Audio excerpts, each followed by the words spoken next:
Perfect. So we're going to get right into the international scene. And so, again, to look at the game plan for this afternoon, we'll start with now the truly top-down UNFCCC, what really, well, first of all, is the markets provision Article 6, and where do we really land or not at the UN negotiations in Santiago/Madrid in December, and the outlook as we head into Glasgow at the end of this year. And thankfully we have Martin, who is the markets man with our international climate change negotiating team, who is, I say, many of us as observers are in the trenches at these COPs, these negotiations. Well, it's Martin that is truly in the negotiating trenches, early days, late nights, no sleep. So, Canada should be very, very proud that we have had him on this file for several years. So Martin's going to start, and then I'll get into a few of the, thinking through some of those pilots that are happening, Article 6, and just broader international cooperation and clubs. And then it will be these more interactive, again, roundtable type industry insights later in the afternoon. Okay? Sound like a plan? All right, Martin, can I hand it to you? I know you don't have slides, right? No, I don't have slides. I'll just speak to Article 6 and to these issues. So, and of course, I hope there are questions. Perfect. All right, so take it away. Thank you. Excellent. So I'm not sure to what extent the people in the room are well versed or not with Article 6. But I'll just walk through the different issues, and you can stop me, Katie, if you want to at any time. Perfect. So as Katie mentioned, we went to COP25, and we were certainly disappointed that we could not agree to a robust set of rules on Article 6. However, I think we would recognize that there was an incredible amount of work, especially by experts, over the past 4 years, have negotiated in good faith to get us to the current text that we have, which in fact has never been more clear and clean. It's not because we didn't get a deal that we don't have something good in front of us. Article 6 negotiations that took place at COP25 certainly helped us identify the key political compromises that would need to be considered in order for us to come to final agreement, and hopefully we get there at COP26. Just very briefly, so that people understand, what Article 6 is about. Article 6, there's already some guiding principle within the text of the Paris Agreement. And it's clear that Article 6 is there to promote ambition in climate change mitigation. It's to be voluntary and authorized by participating parties. You need to ensure that you avoid double counting through the application of robust accounting. You need to ensure environmental integrity and transparency and promote sustainable development. So that's already in the Paris Agreement, and that's not something that would be renegotiated. So what is being negotiated under Article 6? So the key focus of negotiations is first in setting up the accounting rules, an accounting framework, often known as Article 6.2. And so how do you account for trading of most between countries? And the big challenge is how do you account for those trades between countries that have different types of targets? Another major element of discussion is setting up a new centralized mechanism, also known as Article 6.4. And this one, and this is including whether to what extent countries should be allowed also to transition the use of credits from pre-2020 the pre-2020 era into the new system, and then so all of this debate around how do you set up the mechanism, that's one thing, and then how do you transition what was under the Kyoto Protocol. And finally, you know, the objective is to ensure that we put a system in place that is credible, transparent, and that has robust accounting rules that do not allow for gaming of the system, and so using accounting loopholes to claim that a target is achieved or not. So ultimately, it's about environmental integrity. What is not being negotiated, just to be clear, is that the draft text does not talk about what type of project or activities can generate ITMOs. It also does not talk about contractual terms between buyers and sellers of ITMOs. The rules are intended to provide a framework to enable bottom-up cooperation between parties. So a few considerations as we think ahead. It's essential that to gain acceptability from all parties, particularly from those that may not have as much stake in markets given past failures that we saw under the Kyoto Protocol, or countries that you know would prefer that all countries focus on their domestic action. So we need to gain some acceptability from those parties. And it's also critical that we get it right so that the private sector has confidence in this system. In terms of environmental integrity, environmental integrity is a key governing principle of Article 6.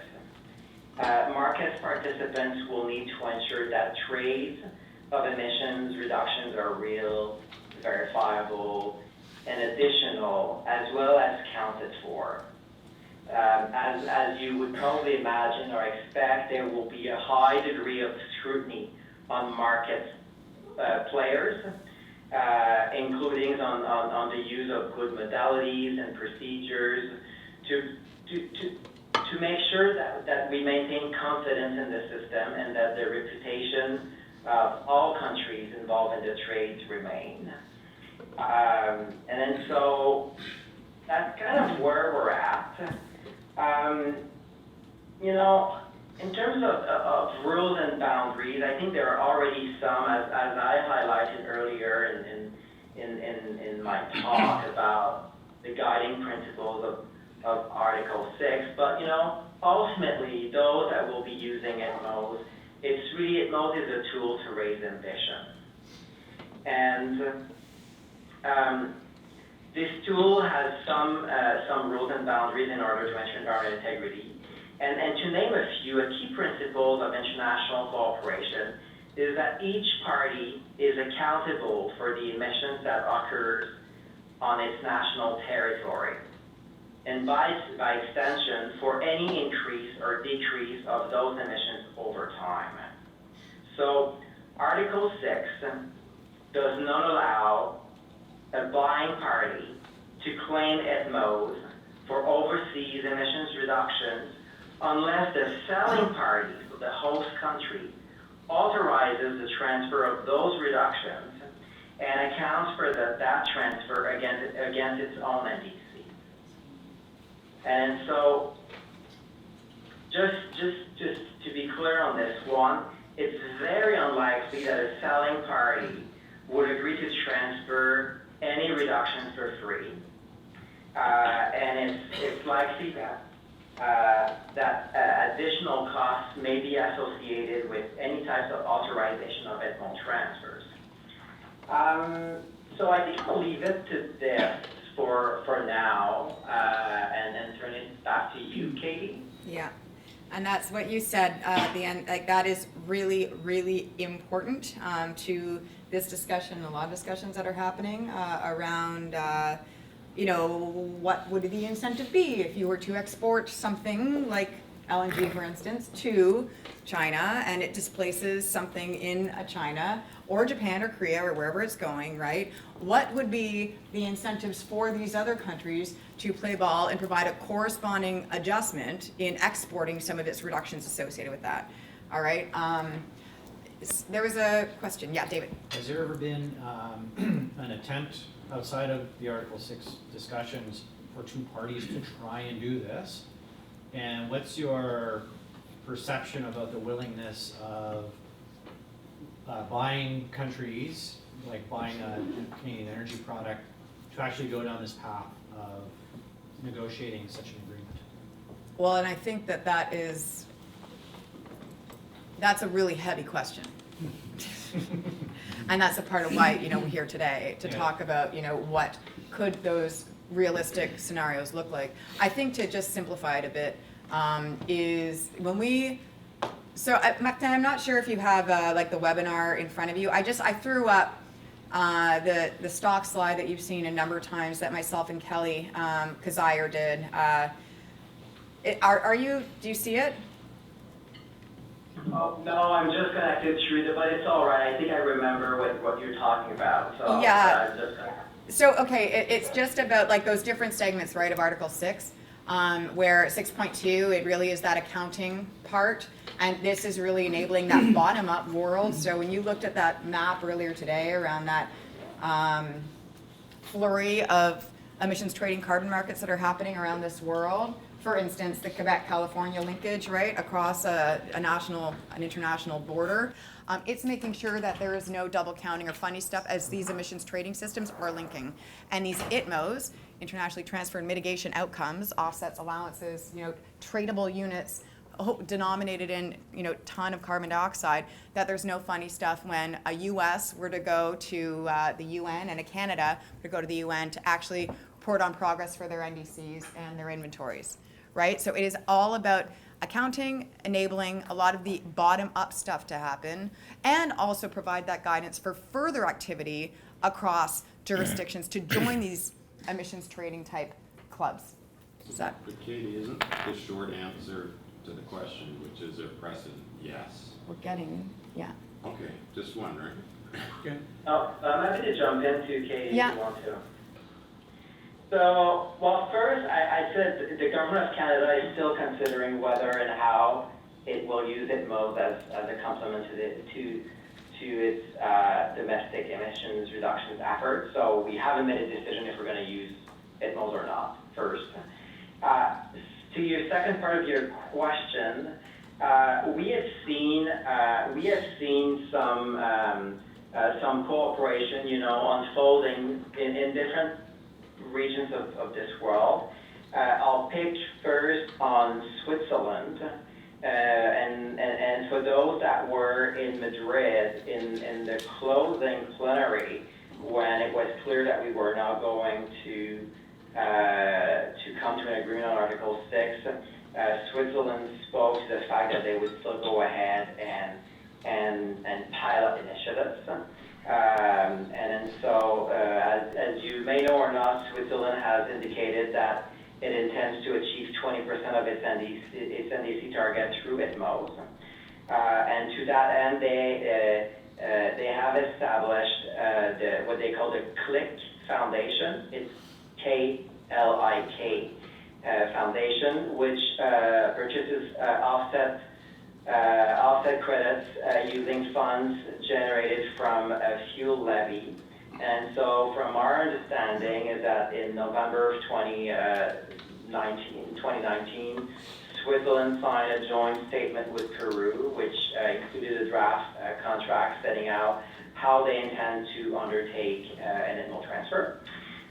We've also seen some deployment of low-carbon technology and infrastructures to reduce GHG emissions in developing countries by our Japanese colleagues through the joint crediting mechanism. And so since 2010, Japan has signed agreements with 17 countries and registered, I believe, 41 joint crediting mechanisms back. And so there are things out there. There are countries that are engaging and going ahead and piloting different different studies. We've also heard of the Sweden Energy Agency that has commissioned pilot studies with Nigeria to explore how Article 6 can be used to promote electrification in developing countries. So I think we're seeing more and more of those pilots and exploratory measures. And I don't think we've seen the end of this. I'd offer the view 2 fundamental conditions needed for why would anyone do this is the obvious of Canada's marginal compliance cost to Paris. I'm inventing the number to make the point, $150 a ton. Mm-hmm. China, 30. Canada net short, China net long for a while. And if you've got those 2 conditions, then this is like the clean development mechanism all over again. That's why they'll sell. Will they, the operative word being sell. The operative word for Canadians is because it's cheaper than we can do here. If there's enough delta, there's enough money in it, deals will get done. I have a few slides, including on just the pilot landscape, a few that actually a few of the biggies that Martin just mentioned around what we're seeing. So just for this slide up here that I've shown, Martin, 6.2 again, guidance for robust accounting. You guys, you being the negotiators, made a lot of progress. And in negotiating speak, you talk about the text, right? So when it's still draft negotiating text, certainly at the early stages, it's just a massive number of texts, right, all over. Whereas you come down the line, and we're at what, two texts, or 2 brackets? Sorry, 2 brackets in the negotiating text for 6.2. Martin? Well, the draft, so the procedural decisions that came out of Madrid said that we would continue our work based on the text with an S from the COP presidency. So in the second week at COP25, the Chilean presidency produced 3 texts. So in those texts, as we were getting closer to the last version, the very, very last version, I believe had like no brackets. But technically, when we go back into negotiations in June, we're going back to the last 3 texts that were presented by the presidency during the second week. So I guess there would be more brackets than 2. But I would say that the last version of the text was quite clean and outlined clearly how you would account for trades between parties with different targets, if you wish. Perfect, thank you. And so where you have 6.2, right, the accounting between parties, cooperative approaches, that has seen quite a bit of progress, good progress foundation for heading into the intersessionals and then Glasgow. The other one, so that's seen, progress, it's the one that we don't really watch as much. It's the non-market, part, that's 6.8. The 6.4 is a bit more of the gnarlier one where there's a lot of, bracketed text and it's a bit more challenging. This is also that new top-down mechanism, right? So 6.4, top-down, UNFCCC, governed, right? A board, it will review what kind of programs, protocols, projects could be eligible, issue ITMOs for any country to then use towards its NDC. That is a bit hairier, right? And I will mention, on the 6.2, because so much progress has been made, although I get, it's not fully baked, some countries have moved or will move ahead using that draft text of 6.2 as they explore pilots, ITMO pilots, right? Any other questions for Martin, just about the, negotiating process, view, thoughts, challenges through 2020? I wonder whether we can ask to expand, but you raised a little bit the question of the kind of interchangeability between schemes. I mean, one of the reasons for the difference in $150 and $30 and the long and short status between China and Canada is the status of the original target. So, what thought, both in the negotiations and around the room, have we given to the ability to move between these two kinds of markets? And does the draft text actually have a mechanism for like a degree of difficulty factor, if you like, for a ton in China versus a ton in Canada? Do you want to? So, Kate, Yeah. I didn't fully hear the question. So just some of the, and correct me if I'm misinterpreting this. Well, I mean, some of the challenges that you're seeing, again, I think for, at the highest level, it's like, well, how could it be that complicated? But when you look at all the 190 plus NDCs that were put forward and these different target types and these different, year, single year versus multi-year, I mean, in a nutshell, can you identify some of those really actually quite, complicated biggest challenges related to that discussion? Oh, absolutely. So, with the single multi-year, the challenge is this. In terms of a country with a single year target, so let's speak on Canada. Our target is in 2030, we have a single year target. So we need to be able to demonstrate in 2030 that we've met our target. Unlike another country that would have a multi-year target, meaning that their target is changing every year. So let's imagine that a country with a single year target is trading with a country with a multi-year target. When every year you're trading, I don't know, a ton or 2 or 10 or 1,000, doesn't matter. When do you report it every year? When do you account it towards your NDC? And the challenge is that if you have a multi-year target, you will be accounting for those trades every year because your target moves every year. But when you're a country with a single year target, you cannot account for something on a non-target year. And so what we are designing as rules is that if you trade with a multi-year, your single year target, your country with a single year target, trading with a country with a multi-year target, then the ton that you buy, let's say in 2022, how are you going to account for that ton in 2030 so that it has environmental integrity? And so what we're looking at, the challenge is that, you allow some form of cumulative, way of accumulating those tons over the year. But currently what we have on the table is that you can either do an average so that let's say that your NDC period is 10 years and that your target is in 2030. When you announce that you will be using ETMOs towards your target, then you would account for those trades over the course of that 10-year period, but you would do an average.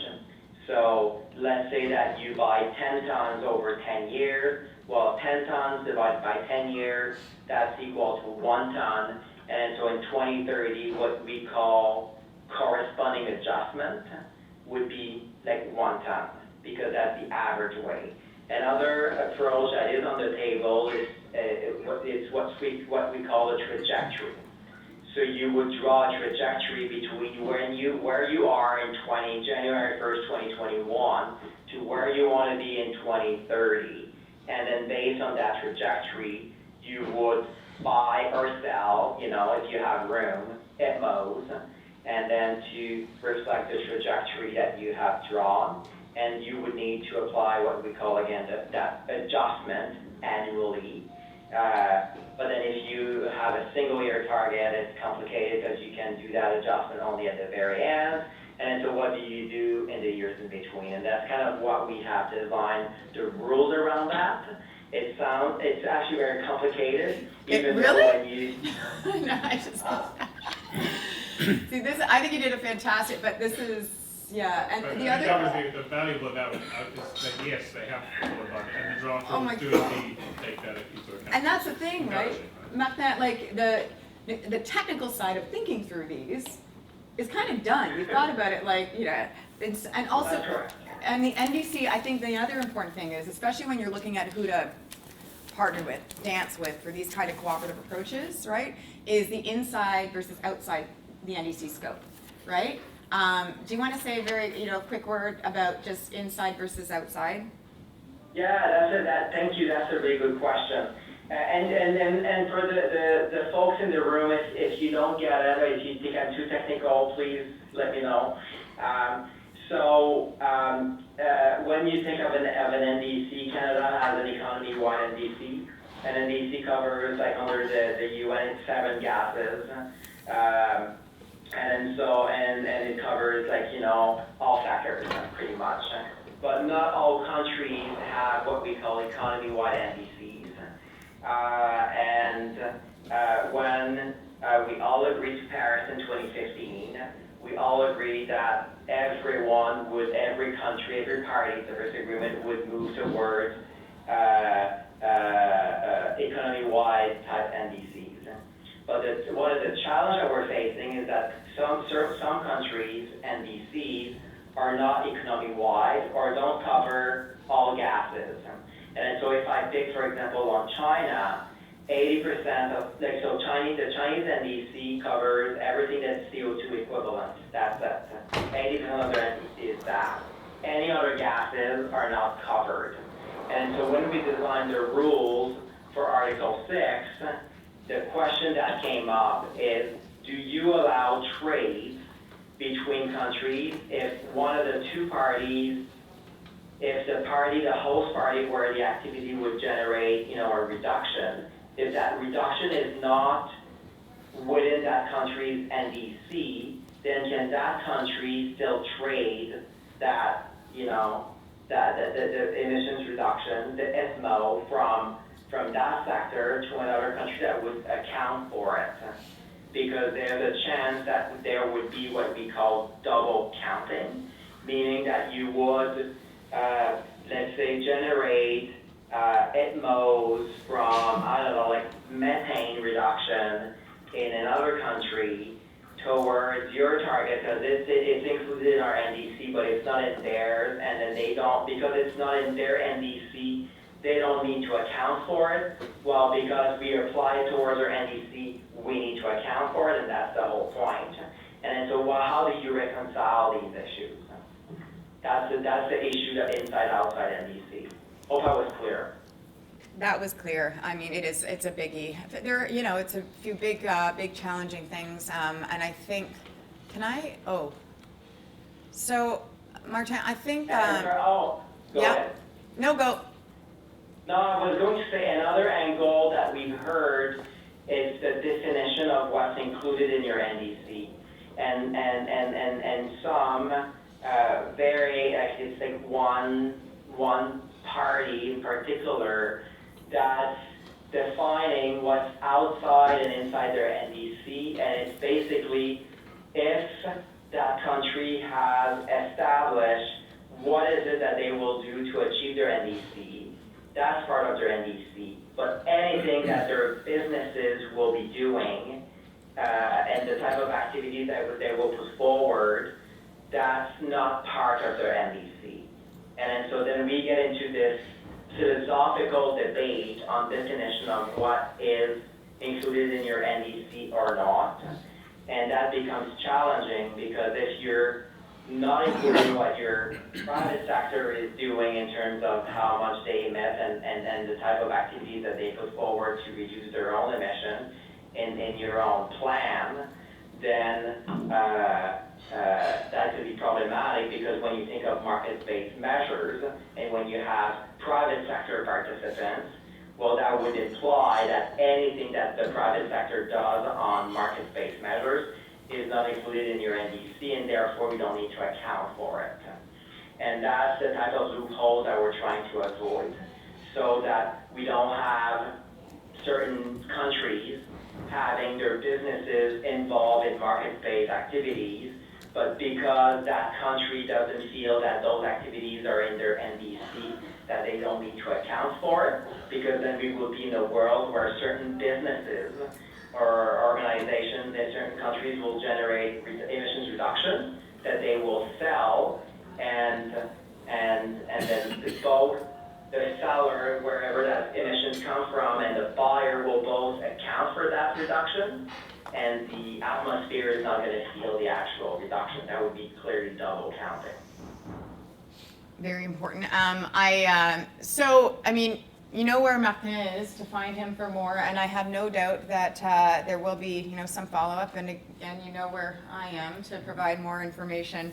I am looking at the time, and I know that we started a bit late after lunch, but do I have a couple of minutes just to buzz through a few final observations on the international scene?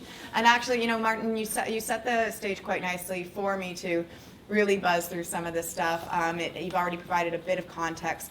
And just as a nice takeaway for the slide decks that are posted later, there's some good visuals here. But before I do that, do we have the 1 o'clock to 2 Pacific? Edwin, are you on the phone? Hi, Katie. Yeah, I'm here. Great. James? Hi, Katie. Hey, Bennett?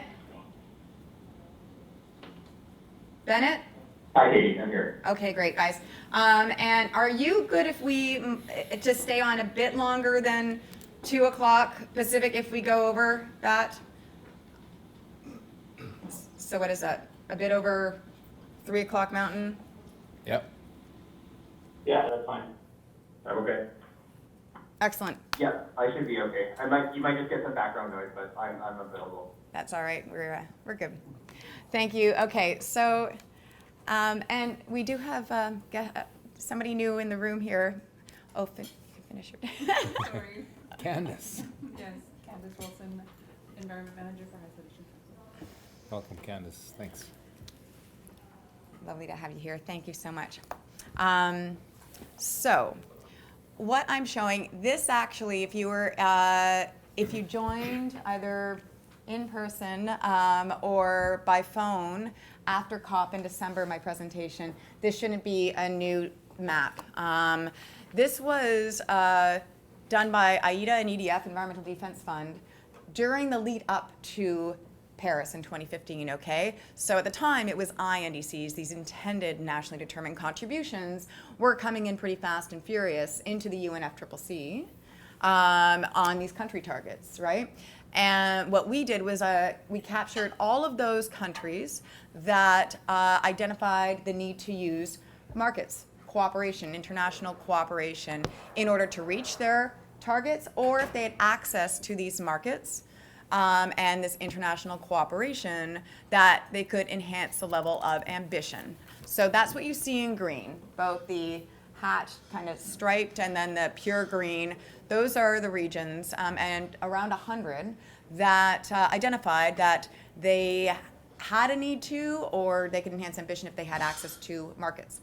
Okay? Now we need to update this, especially because there's more enhanced ambition targets coming in. So right now there's only 3 or 4, but expect over the coming months to have a number, it could be as much as 70, 80, 90 country targets that are putting forward these new updated plans to the UN. And we suspect that a lot more will be identifying that need for markets, right? And international cooperation. So this also, I would be remiss not to mention, get in our world of the markets, the need for it, because, you know, for cost-saving purposes, lower cost, abatement opportunities, right, drives financing. Well, it doesn't matter what cities we are. You do sometimes have a lot of eyes, you know, glaze over a little bit and not really appreciate, well, how are you quantifying that? Like, what really is the value of, you know, Article 6 and markets and trading, right? And so we partnered with the University of Maryland using the open source global climate assessment model, 40 plus years in the making, right? Used by a number of groups and analyses, including IPCC, to actually look at the value. So that's what we did for over a year plus, with input from stakeholders, negotiators. Martin was involved, certainly in some of the sanity checks, thinking through the scenarios, that if you had, again, this is modeling, so in a perfect world, purely rational economic players being countries, and you have 190 plus countries that either go it alone, that means they reach their NDC, they reach that climate target, but they don't trade, right? It's only within their borders, versus if they were to allow for trading. Perfect rules, right, globally. And what you see is that the cost savings potential with land use included, you're looking at around $320 billion a year, US dollars a year, in cost savings. So nothing to sneeze at, right? $320 billion a year by 2030 in cost savings. Then if you were to say, well, these countries were to use this money anyway, the countries, the businesses within these countries, to reach their NDC. So we can assume that that money would just, go into climate change anyway. So with that $320 billion a year in cost savings, what if you were to just put that into enhanced ambition? Additional mitigation, greenhouse gas mitigation, what could you unlock? And that's where the 9 gigatons, so 9 billion tons a year in additional enhanced mitigation could be unlocked through the power of markets and trading. This is the quantification, right, that helps to really point to those possible levers that governments and others are hungry for right now around what to pull to unlock ambition right now. It doesn't mean that markets are the panacea, are the only, right? But it's one, if you enable markets, right, that it could enhance ambition. So this is just the initial broad aggregate part of our work and the modeling. We are moving forward in 2020, hopefully plus, to look at more granular scenarios around what this looks like. Also, who the buyers are, if you were to have these carbon clubs, right? Who would be the buyers, sellers, with forests, without forests. So it's really been quite an impactful and illuminating project, and it's important for everybody around this room to know that it's there, and strongly encourage, again, those of you, your networks, to become involved if you're interested as we move ahead. Okay? All right. I won't do that, but just know it's there. Again, Martin, this is Axel's, the perspectives. It does a bit of a snapshot around those crunch issues coming out of COP25 for Article 6, right? Around like inside, outside NDC, the multi-year type target. There are a few other things, whereas that greener area is the more of the comfort zone where the progress has been made. Way forward, this is really important, that a lot of us daily get asked, well, Article 6, so what do we do now, right? We don't have a decision. Do we just call it a day? No, as Martin says, work continues with those 3 iterations of the presidency text coming out of Madrid, right, as the basis going forward through Glasgow. We'll see, we hope, good rules get adopted in Glasgow, right? These delays, though, are not stopping these ITMO-type pilots and this cooperation in the real world. And there is a big role, probably now more than ever, for bilateral cooperation in these clubs and these other independent standards to really play a significant role.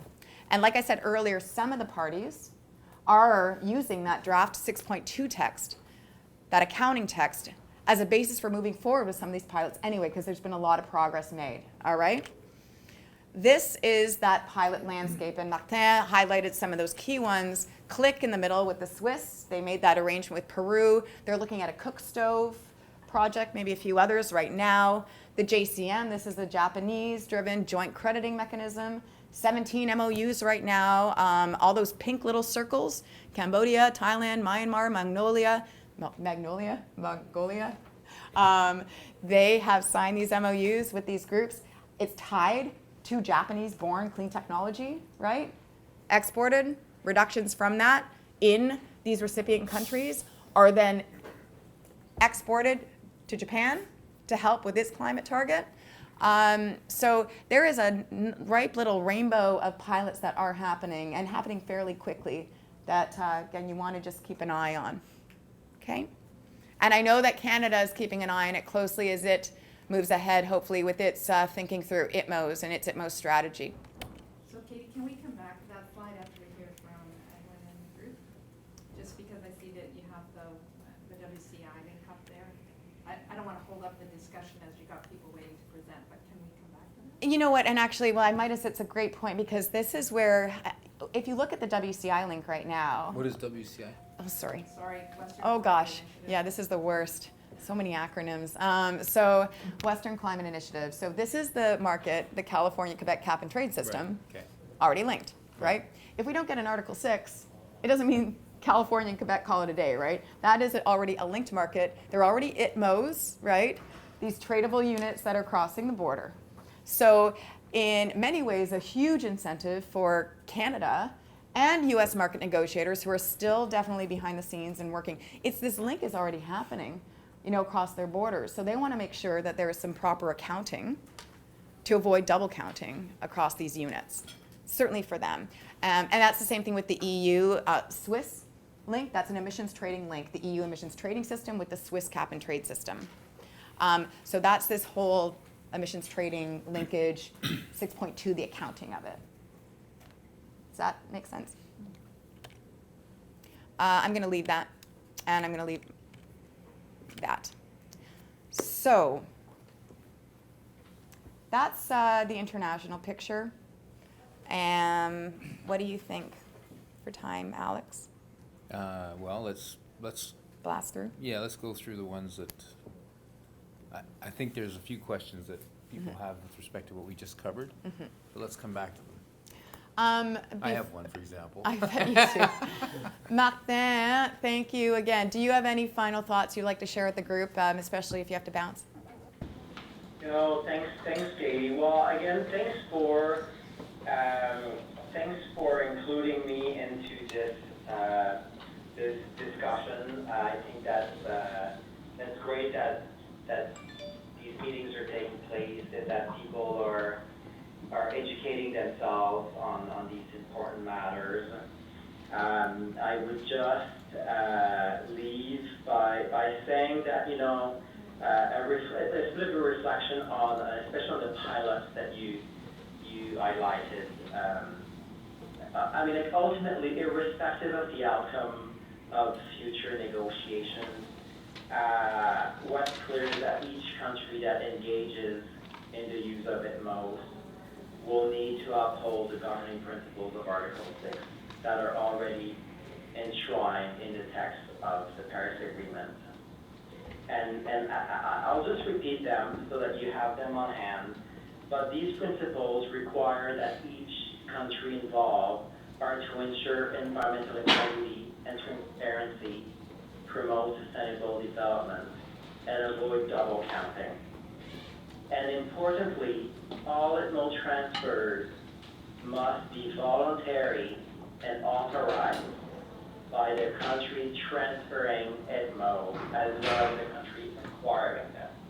That's already enshrined in the text, and ultimately, whatever happens in the future, I think this is kind of central and key to building confidence. And I would also add that in the world of markets, I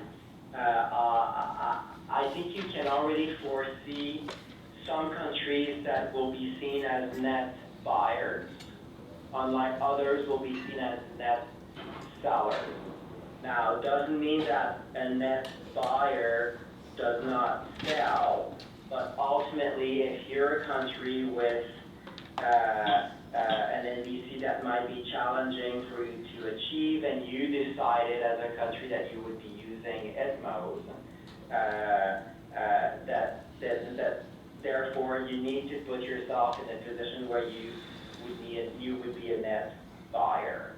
And I'm raising this because I've heard some proposals through the past year and a half or 2 years where some have suggested certain types of tradings between countries that, some would assume that both of those countries would be net buyers, and it might be difficult for one of the two to oversell, because you wouldn't want to be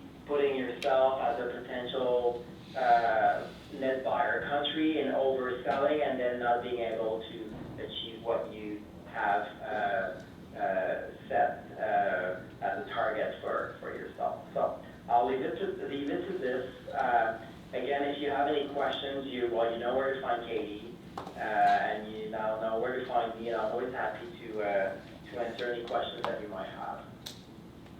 Thank you. Thanks very much, Martin, on behalf of the FNCI. Really appreciate you taking the time to talk with us along with the other speakers. Thanks for taking the time. We'll look forward to engaging you again. Thank you, have a good day.